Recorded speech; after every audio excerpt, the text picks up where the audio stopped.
네, 지난주 금요일 노영민 청와대 비서실장과 수석 비서관 5명이 사의를 표명했습니다. 문 대통령은 이 가운데 일부를 먼저 교체할 것으로 보이는데요. 이 밖에 비 피해 관련 전국 상황까지 김영준 명지대 교수 그리고 차재원 부산 가톨릭대 특임 교수와 함께 자세히 짚어보겠습니다. 두 분 안녕하세요. 안녕하세요. 자, 먼저 이 청와대 참모진 줄사표 관련 영상이 준비가 돼 있습니다. 보고 이야기 나눠보겠습니다.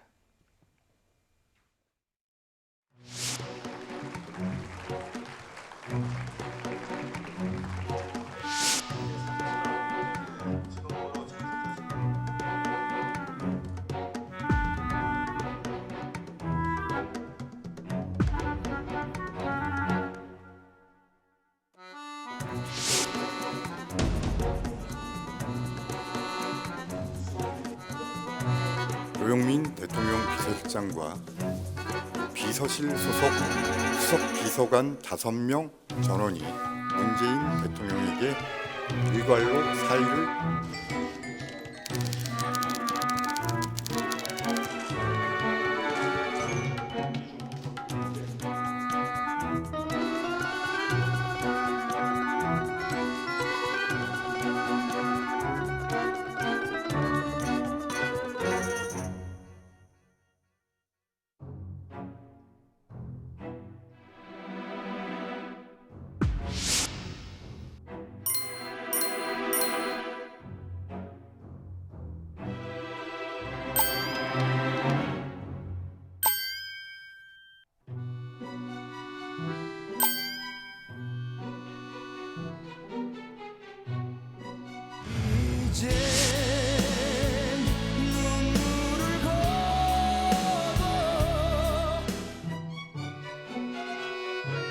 강남 두채 김종원 민정수석은 결국 직이 아닌 집을 택했습니다.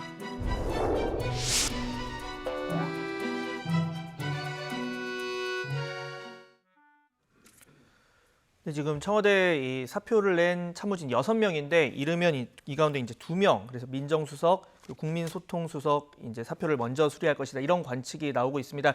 이렇게 일괄 수리 대신에 그러니까 일부 수리를 하는 이유 아무래도 뭐 공백에 따른 국정 운영 이런 걸 최소화하기 위해서겠죠. 그렇겠죠. 노영민 비서실장이 이제 후속으로 나름대로 이제 마무리를 하고 나서 자연스럽게 이제 3기 체제로 이동될 가능성은 굉장히 큽니다. 네. 지금 이 시점이요. 왜 중요하냐면 5년 단임제 대통령이지 않습니까, 우리가. 그래서 지금이 거의 다음 달이 되면은요, 40개월이 됩니다. 그러니까 대통령 임기의 3분의 2가 지나는 시점이기 때문에 네. 역대 어느 정부도 한 3분의 2 정도 되면은 공통적으로 나타나는 현상들이 있어요.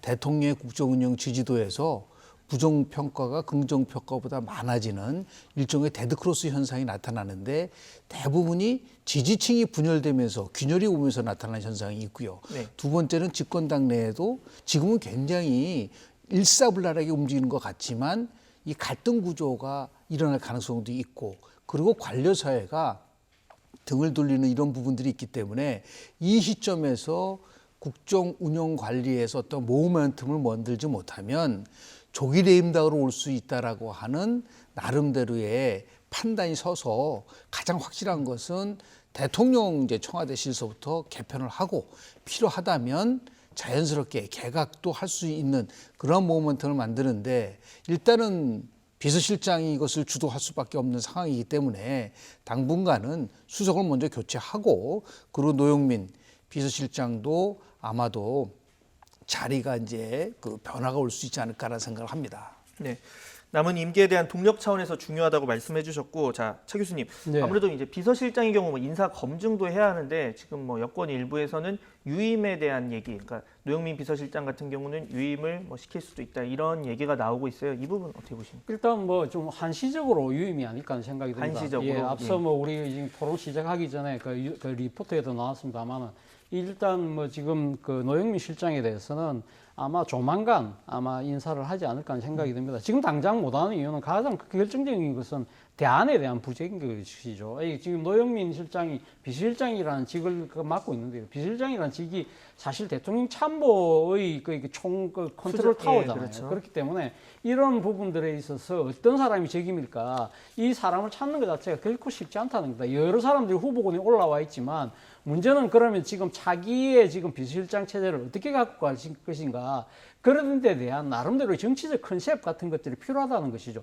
예를 들면 지금 상기 지금 그 청와대 체제라고 한다면 이 상기 체제가 가면 대통령 임기까지 끝까지 갈 것이냐, 아니면 좀 길게 간 롱 릴리프로 갈 것이냐, 아니면 마무리 투수로 갈 것이냐, 이런 식의 그러니까 정치적 컨셉 자체가 아직도 지금 정리되지 않은 것 같고요. 그럼에도 불구하고 결국 노영민 실장은 저는 뭐 바뀔 수밖에 없다는 이유가, 결국은 지금 노영민 실장의 문제도 사실 큰 부분이 차지하고 있는 거거든요. 이 지난번에 그러니까 지금 청와대 다주택자들의 그러니까 지금 청와대 주택 매각에 있어서 이 노영민 실장이 물론 뭐 대변인이 전언을 잘못했다고 하지만 청주집을 파느냐, 강남에 똘똘한 한 채를 파느냐, 뭐 그런 여러 가지들 때문에 상당히 국민 정서를 건드린 부분이 있지 않습니까?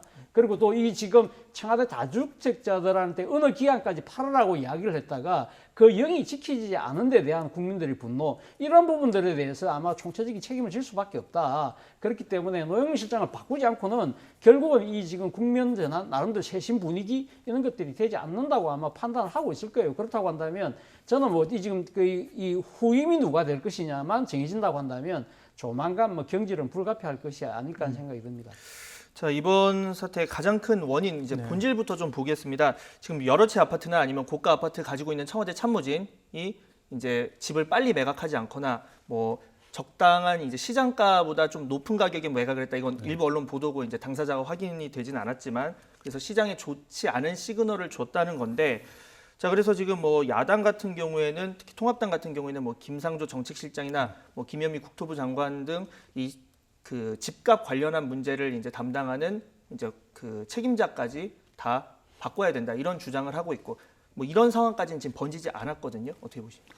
당장 정책 담당자를 교체를 한다고 한다면 정부 스스로가 그동안 발표한 모든 정책이 잘못됐다는 것을 인정할 수밖에 없는 구조가 돼 있기 때문에 아마도 순차적으로 저는 이루어질 거라고 저는 보는데, 그럼에도 불구하고 지금 많은 국민들이 부동산 정책과 관련돼서 분노도 하고 좌절도 하고 어떤 비판도 하기 때문에 이것을 잠재울 필요가 있다라고 하는데, 지금 이제 청와대가 지금 보여준 여러 가지의 문제성은 가장 큰 거는요, 다주택자들에 대해서 나름대로 이 처분을 통해서 집값을 안정시키겠다는 게 부동산 정책의 핵심적 기조였거든요. 네. 그것이 청와대에서부터 흔들렸잖아요. 이런 것이 더 문제가 될 수밖에 없었다는 거죠. 국민들이 신뢰하지 않는 거죠. 권력은 짧고 아파트값은 영원하다, 이런 말이 나올 정도로 누구보다도 솔선수범해야 될 청와대가, 그리고 이게 지금 어제 오늘의 일이 아니잖아요. 벌써 7개월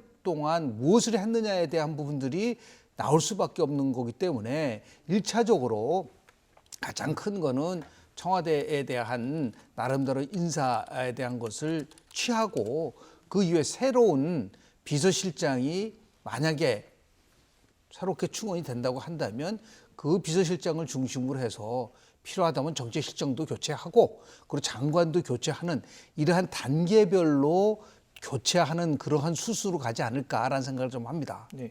자, 하나 추가로 질문드리면, 네. 집값을 그러니까 잡아야겠다. 그런데 청와대 이제 주요 정책을 이제 관장하는 청와대 참모진이 다주택자다. 그러면 시장에 어떤 시그널이 오겠느냐, 이런 그 비판 때문에 지금 이제 줄 사표 사태가 빚어진 건데, 그렇다면 미래통합당 같은 경우 일부에서 이런 얘기를 하거든요. 미래통합당 40% 의원 40% 다주택자고, 또 뭐 국토위나 아니면 법사위처럼 정말 이 집값을 잡는데 실무적인 관련 일을 하는 상임위 의원들 가운데 다주택자도 많다.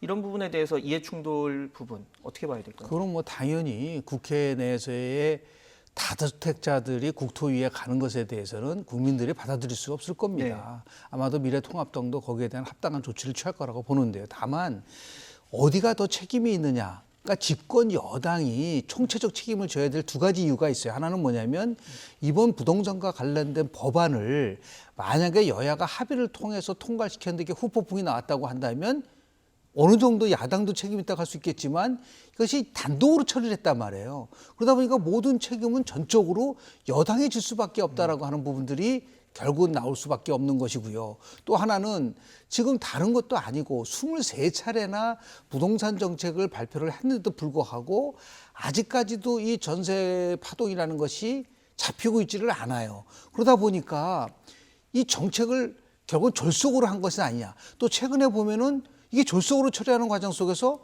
땜질 처방하는 경우가 자꾸만 나온단 말이에요. 그러니까 국민의 삶에 직결되는 이러한 법안일수록 되도록이면은 여야가 머리를 맞대고 풀어나가야 되는데 그런 면에 있어서 입법 독주가 나왔다라는 거. 물론 야당의 많은 사람들이 다주택자라는 거를 인정을 하고 있고 사실이지만 지금 그렇다고 한다면은 미래통합당의 지지도도 떨어져야 돼요.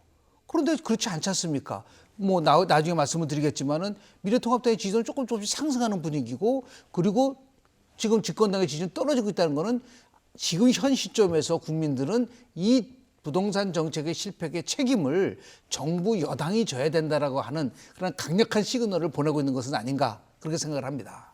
그러니까 뭐 말씀 요약하면 지금 단독 법안 통과 여권, 법 여건에서 가능한 만큼 좀 무한 책임이 있다 이런 얘기를 지금 해주시는 거고, 자 이번 이 청와대 참모 줄사표 관련해서 이 언론과 청와대 사이 공방도 지금 벌어지고 있는데, 자 그래픽이 준비되어 있습니다. 그래픽 보면서 설명드리겠습니다.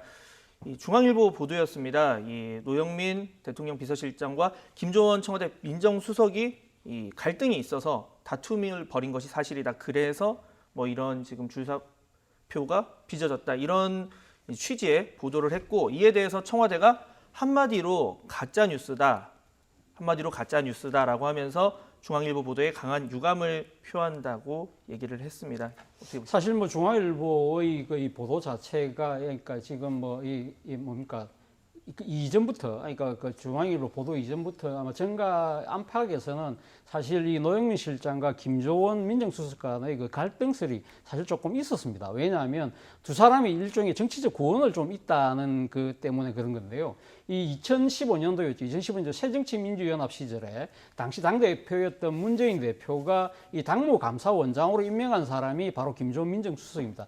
이때 이 그 김조원 수석이 당무감사원장으로 있을 때 당시 그 노영민 의원이 그러니까 시집을 발매를 했는데 강매를 했다는 의혹이 불거졌어요. 이거와 관련해서 이제 그러니까 윤리, 그러니까 감사원장의 입장에서 이 부분을 다루고 이게 대해서 결과로 당에 강력한 징계를 요청을 했거든요. 바로 이 여파로 인해서 노영민 실장이 그 다음에 2016년도에 공천에서 탈락하게 되는, 그러니까 본인이 탈락 전에 물론 본인이 그러니까 지금 뭐 그 의원직을 접었습니다만 네. 그러한 이 나름대로 구원이 있다. 뭐 그렇기 때문에 두 사람 관계 껄끄럽지 않겠냐 이야기가 있었고, 그리고 특히 이번에 다주택자들에 대해서 이제 매각을 하라고 이 지금 그 노영민 실장이 지난 연말에 이야기를 했을 때 이 지금 김조원 민정수석이 지금 강남에 두 채를 갖고 있지 않습니까? 그렇기 때문에 일각에서는 그때 당시에 김조원 이 민정수석이 결국 내보고 지금 팔아라는 거야? 이런 식으로 뭐 이렇게 조금 이 감정적 충돌이 있었다는 이야기가 있었는데, 이와 관련해서 지금 이 두 사람이 포함돼서 지난 금요일 날 일괄 사표를 내니까 결국 두 사람이 충돌 때문이 아니냐는 그러한 이야기들이 나온 것이죠. 그런데 지금 청와대가 아니라고 하니까 뭐 제가 확인할 길은 없습니다만 어쨌든 지금 그 두 사람이 상당히 껄끄러웠던 관계인 것은 아마 분명해 보입니다. 근데 저는 무슨 생각이 드느냐면 지금 김조원 민정수석에 대한 자기 집에 대해서 팔아라는 그것 때문에 충돌했다는 그런 부분들을 일단 거의 별개로 치더라고요. 일단 제가 생각했을 때 지난 연말에 청와대에서 그러니까 부동산에 대해서 우리 강력한 그 나름대로의 의지를 보여주기 위해서 이 지금 청와대 참모들이 솔선수범해서 다주택자들은 다 팔아라는 그 자체가 일종의 정치적 이벤트 때문에 상당히 좀 급박하게 진행되다가 보니까 결과적으로 지금 청와대에서 지금 다주택 참모자들이 8명이 아예 못 팔고 있잖아요. 그러니까 국민들한테 약속을 지키지 못한 꼴이 되어버렸거든요. 그런 부분들이 오히려 어떻게 보면 한 건을 하려는 이벤트, 이런 성격 때문에 오히려 이 자승자방이 된 거 아니냐는 생각을 지울 수가 없다는 것이죠. 저는 이런 생각을 해봅니다. 그렇기 때문에 결국은 앞서 이 김영민 교수님도 말씀하셨지만 지금 그 이 고위공직자들, 국회의원을 포함해서 다주택자들이 국가의 정책에 입안에 갔냐는 경우가 많잖아요. 이러한 부분들을 과연 가면 정권적 의지 차원에서 그냥 발목 비틀기식으로 무조건 팔아라는 것이 맞느냐? 저는 차제에 그런 것이 아니라 이제는 이제 법적 제도화시 할 필요가 있다. 예를 들면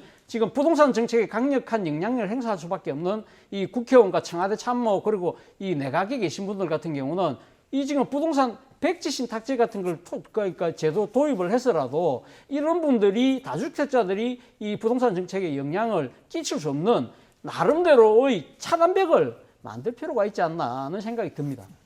이번에 뭐 말씀 요약해 보면 그 다주택 참모들에게 팔아라라고 한 거에 대한 취지는 이제 어느 정도 이제 공감을 하시는 거잖아요. 그러니까 나중에 법제화를 하든지 해서라도 그렇게 좀 이해 충돌이 가지 않고 또 국민들의 오해를 사지 않게 했으면 좋겠다는 얘기를 해주신 거고, 자, 이 언론의 공세와 청와대 반박 관련한 내용 또 있습니다. 이게 사실 지금 집 대신 뭐 사표를 택했다 이런 비판이 있어서 이 노영민 비서실장이 반포 아파트를 팔았냐 이 여부를 좀 관심을 가졌는데.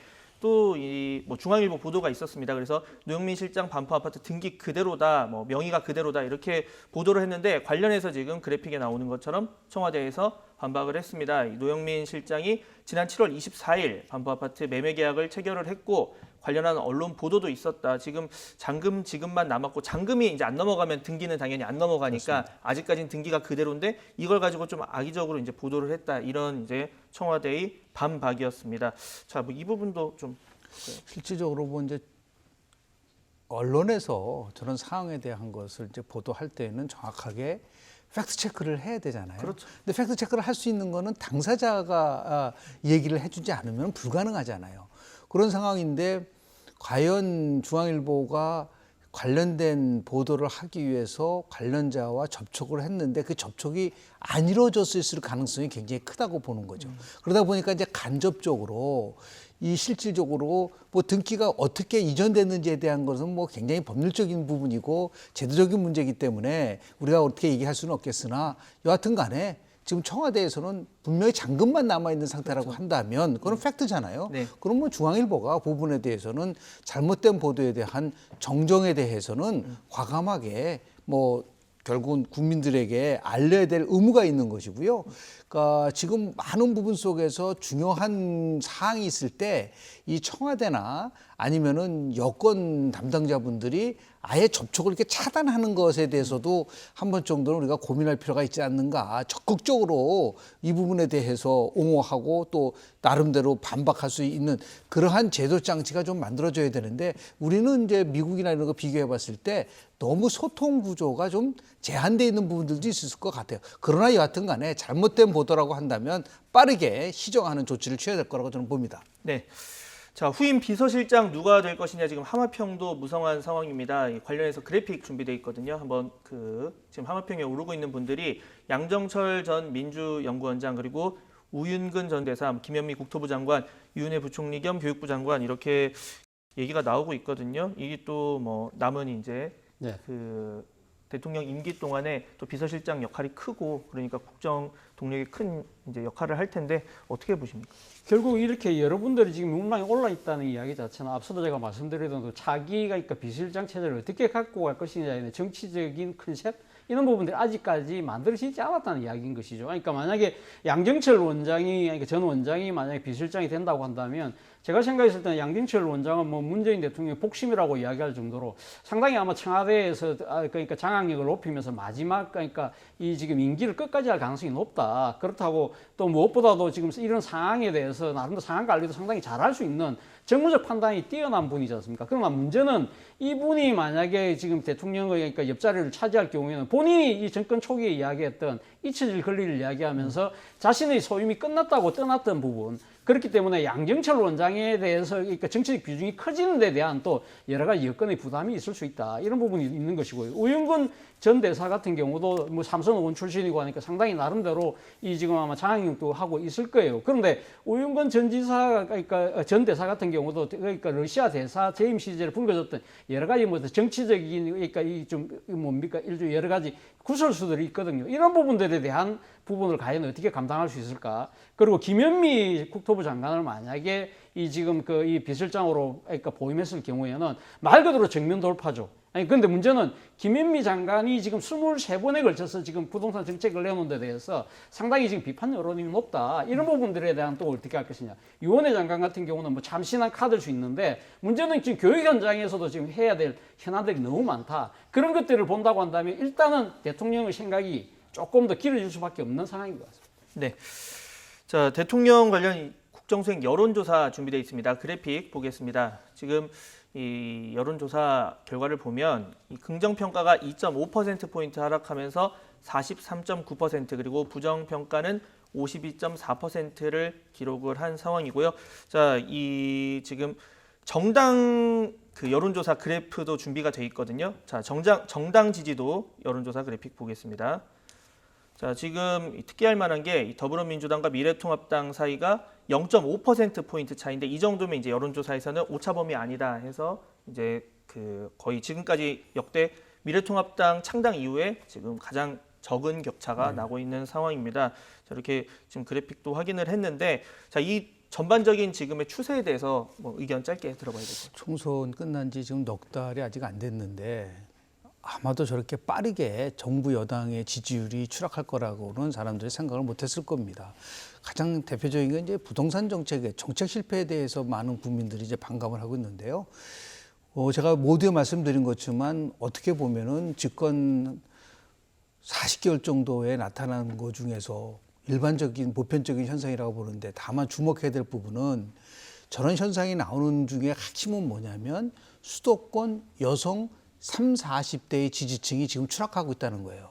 근데 수도권의 여성 그리고 30, 40대는 전통적으로 문재인 대통령의 핵심 지지층이었다는 거죠. 그러니까 핵심 지지층에서 흔들리고 있다는 것에 대해서 간과해서는 안 된다라고 보는 거고요. 민주당이 저렇게 빠르게 지지도가 떨어지는 이유는 결국은 입법 독주에 관련된 부분들이 있지 않습니까? 처음에 이해찬 대표는 총선 끝나고 나서 뭐라 그랬냐면 굉장히 겸허한 제스로 무한 책임을 지겠다. 두려운 마음으로 정책에 임하겠다고 했는데 반대로 나왔지 않습니까? 이런 부분에 대해서 더욱더 지금 집권 여당은 만약에 부동산 정책과 관련돼서 나름대로 가시적인 성과가 나오지 않으면 저 추세는 계속해서 이어질 수밖에 없는 부분이 있어서 아까 말씀드린 거와 연관해서 말씀을 드리면 지금 나와서 있는 비서실장의 인물 가지고는 안 된다.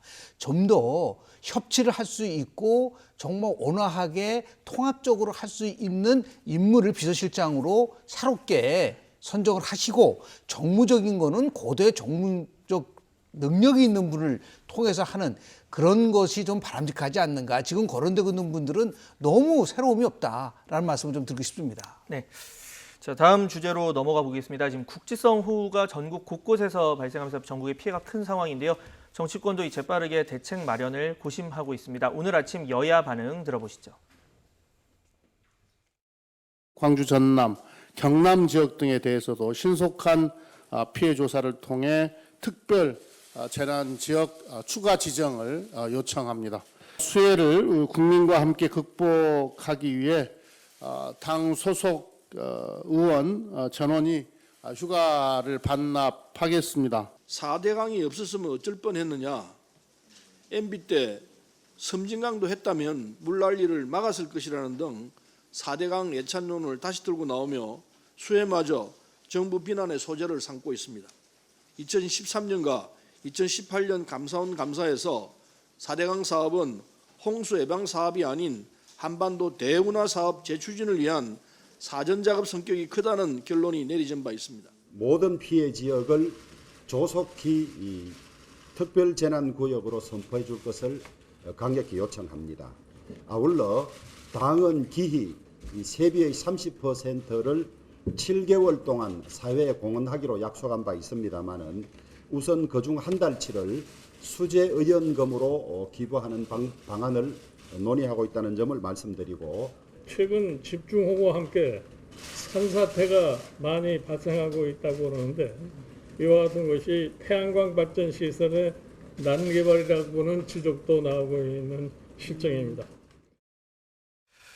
지금 여야 녹취에 들어봤는데 네. 지금 공통적인 부분도 있고 좀 차이점도 있습니다. 지금 보면 먼저 민주당 같은 경우 의원 전원 휴가를 반납하겠다. 또 통합당은 당원 세비를 이 30%를 7개월 동안 사회 공헌하겠다 이렇게 밝혔고 대신에 이제 좀 지금 결이 다른 상황이라면 이제 통합당 일부에서 뭐 4대강 좀 더 확대를 했어야 수해 피해가 없었을 것이다 이런 주장을 하니까 이에 대한 반박이 이제 여당 측에서 나왔고 그리고 또 반대로 통합당 쪽에서는 이번 산사태를 태양광 때문이다. 태양광으로 인해서 산을 많이 깎아서 일어난 일이다. 이렇게 좀 결이 다른 이야기를 하고 있어요. 이 부분 짚어봐야 될 것 같거든요. 일단 뭐 지금 여야 모두 지금 이번에 그러니까 이 수해 피해 자체가 전국적으로 지금 그러니까 상당히 커지고 있잖아요. 그렇기 때문에 이 부분에 대해서는 그러니까 지금 뭐 모든 걸 다 내려놓고 당 차원에서 지금 그러니까 이 모든 그러니까 이 재해 극복을 위해서 초점을 맞추겠다는 데는 그렇죠. 아마 네.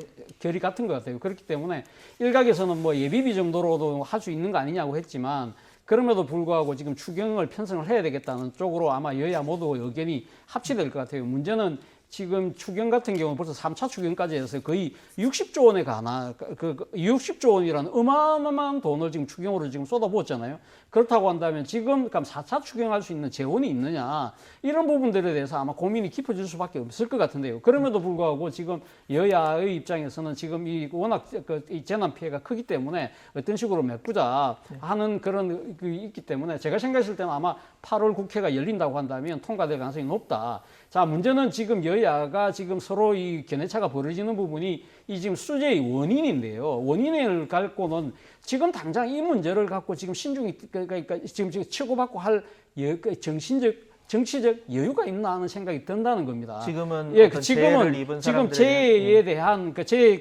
이 이재민들에 대한 나름대로의 격려와 그러니까 재해 극복을 위하는데 초점을 먼저 맞출 필요가 있다. 그리고 또 하나는 지금 이 재해 원인을 둘러싸고도 일종의 좀 아전인수격적인 해석들이 상당히 난무한다는 겁니다. 지금 뭐 미래통합당 입장 같은 경우는 4대강 사업에서 더 이어서 지천 사업을 했다고 한다면 더 피해는 커지지 않았을 거라고 이야기하지만 민주당 쪽에서는 원래 4대강 자체 본류 자체에서는 큰 홍수 피해가 없었다. 원래는 지류와 지천부터 먼저 하는 것이 순서였는데 그걸 안 했기 때문에 문제가 더 큰 것이 아니었냐는 식으로 이야기를 하고 있다는 것이죠. 그리고 또 지금 민주당 입장에서는 사실 이 지금 4대강 사업을 했다고 하지만 이번에 지금 어제입니까? 이 지금 낙동강에 이 창녕에 있는 그 낙동강 뚝이 무너졌다. 그것은 보로를 만들어서 물그릇을 키우는 바람에 수압이 높여져서 커졌다는 식으로 이야기를 하고 있거든요. 서로 다 일리, 나름대로 들어보면 다 좀 일리가 있어요. 이런 상황에서 지금 국민들 입장에서는 그럼 이 여야가 확인되지 않은 서로의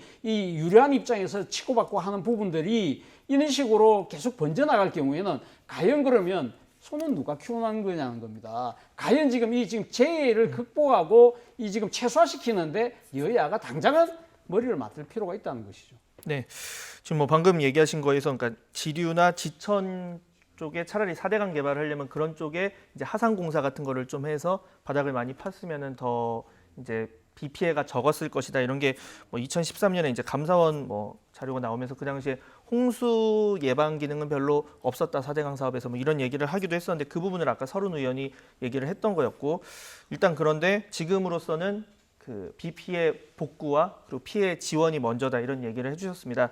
자, 뭐 짧게 얘기하실 거 있으면 하고 아니면 다음 주제 넘어가려고 하는데 실제로 조금 전에 우리 차 교수님 말씀하신 것처럼 네.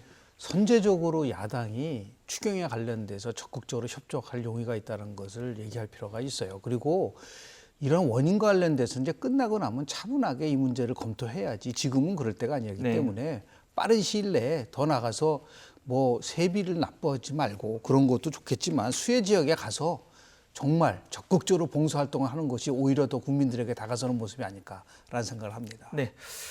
자, 마지막으로 검찰 인사 관련 이야기 나눠보겠습니다. 지금 법무부가 검사장급 고위 간부 인사를 단행했는데 이 윤석열 검찰총장이 외로워졌다는 평가도 있는 게 사실입니다. 자, 추 장관 애초 이 특정 라인이나 특정 사단 같은 것이 잘못된 것이다 이렇게 지적을 했는데 자, 일부에서는 또 뭐 이번 인사로 사단이 만들어진 게 아니냐 이런 비판도 있고요. 어떻게 보십니까?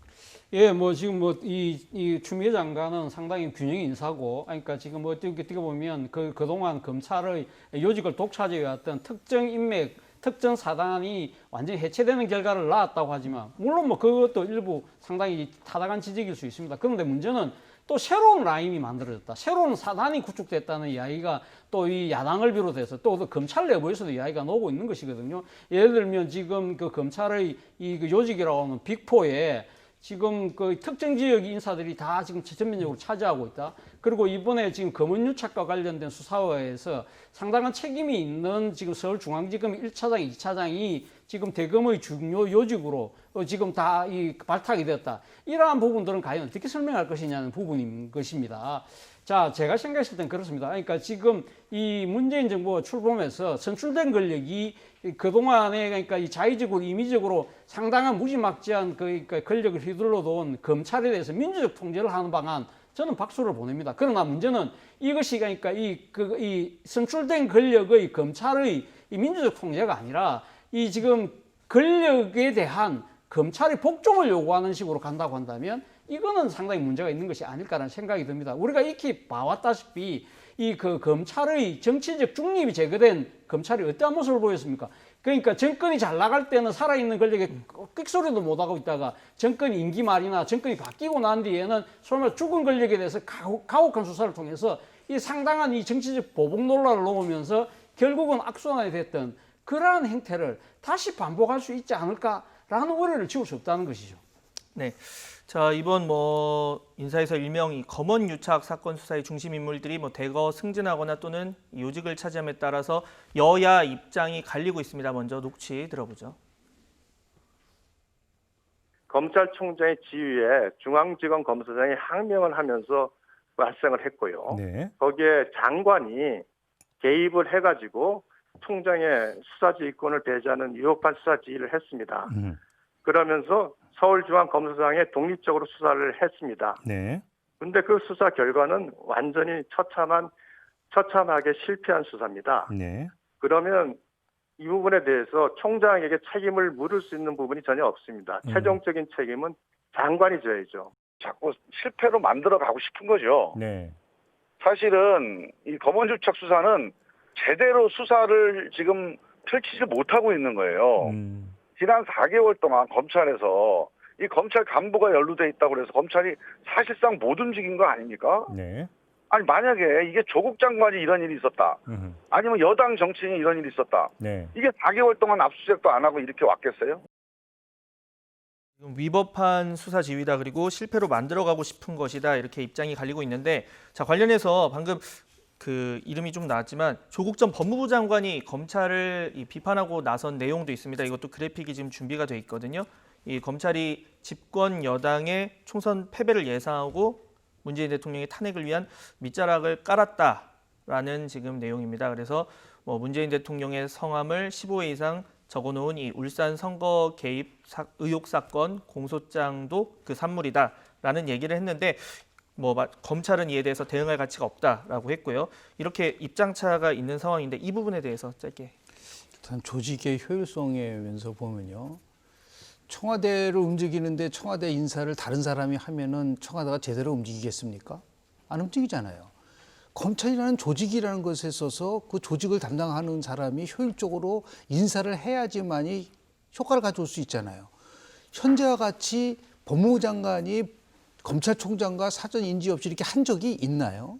이번에도 보면은 왜 민주당의 지지가 떨어지냐면 그동안 오랜 관행 동안 있었던 여야 협의를 통해서 이루어지는 의정 과정이 깨지면서 국민들이 비판하는 거랑 마찬가지예요. 그동안 법무부와 검찰총장이 가지고 있었던 인사와 관련된 관행 이런 걸 지켜나가면서 나름대로 개선을 해야지 그런 걸 깡그리 무시한 채 인사를 하다 보니까 도대체 검찰 개혁인지 검찰 장악인지에 대한 것도 정말 사람들은 의심할 수밖에 없는 부분이고요. 한쪽은 권한유착을 얘기를 하고 한쪽에서는 또 이 검언유착을 얘기하고 이 두 가지를 똑같은 위치에서 하는 것이 아니라 한쪽만 바라보면서 가져간다고 한다면 이것은 균형이 깨질 수밖에 없나. 그러니까 한마디로 이번 인사는 균형이 깨진 인사일 수밖에 없는 것이고 그것을 가지고 자꾸만 검찰 개혁이라고 얘기한다는 것은 참 납득하기가 어려운 부분들도 있고요. 조국 전 장관 같은 경우는 저렇게 음모론적 시각에서 세상을 바라보면서 자신과 관련된 의혹에 관련돼서 좀 차분하게 이 부분을 어떻게 국민들이 생각하고 있을 것이냐라는 것에 대해서 반성하고 성찰하는 게 우선인 것이지 저런 식으로 확인되지 않은 음모론을 자꾸만 제기하는 것 자체가 참 안쓰럽다라는 말씀을 좀 드리고 싶습니다. 네.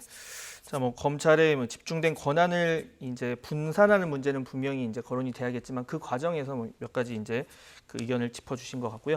자, 오늘 말씀은 여기까지 듣겠습니다. 지금까지 김영준 명지대 교수 그리고 차재원 부산 가톨릭 특임 교수와 함께 전국 상황 짚어봤습니다. 두 분 수고하셨습니다.